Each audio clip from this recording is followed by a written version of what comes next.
Chaque jour, Charles et Carole vous présentent la leçon de l'école du sabbat.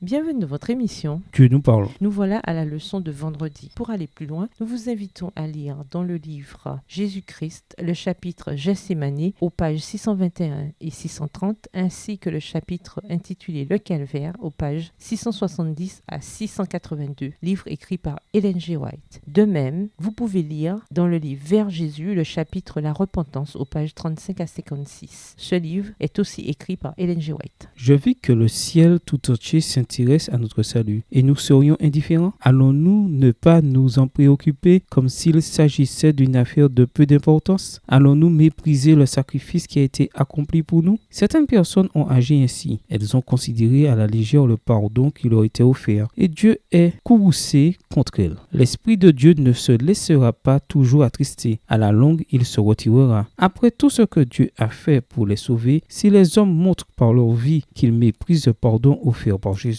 la mort sera leur lot, et une mort terrible, car il faudra souffrir l'agonie que le Christ a soufferte pour obtenir la rédemption qu'ils ont refusée. Alors ils comprendront qu'ils ont perdu la vie et l'héritage éternel. Le grand sacrifice qui a été consenti pour sauver l'âme humaine nous montre son importance. Mais si cette âme précieuse est perdue, elle est pour toujours. Extrait du livre Témoignage pour l'Église, volume 1, chapitre 2, page 22, livre écrit par Ellen G. White. À méditer. Hébreux 10, ce verset 4 dit « Il est impossible que du sang de taureau et de bouc ôte les péchés. » Alors, de quelle manière les gens dans l'Ancien Testament étaient-ils sauvés? En quoi l'analogie d'une carte de paiement différée que l'on utilise pour payer, mais dont nous paierons le montant plus tard, nous aide-t-elle à mieux comprendre ce sujet? Lisez 2 Corinthiens 5, les versets 18 à 21. Si Christ est mort pour les péchés du monde entier, pourquoi tous ne seront pas sauvés? Pourquoi le choix personnel joue-t-il le rôle crucial pour déterminer qui sera sauvé par la croix et qui sera perdu malgré le grand sacrifice consenti en leur faveur? Quels enseignements de la sagesse du monde sont folie pour Dieu? Par exemple, l'idée que cette conception extraordinaire et cette beauté du monde sont simplement le fait du hasard, ou bien que l'univers serait sorti du néant. Quels autres exemples pouvez-vous trouver? Réfléchissez à la dernière question de l'étude de jeudi. Qu'est-ce qui, dans la croix et ce qui ici est joué, rend l'idée de salut par les œuvres aussi futiles, aussi erronées et aussi contraires au plan du salut? Au revoir. Et à demain si Dieu veut.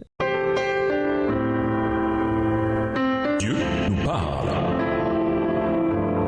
Chaque jour, Charles et Carole vous présentent la leçon de l'école du sabbat.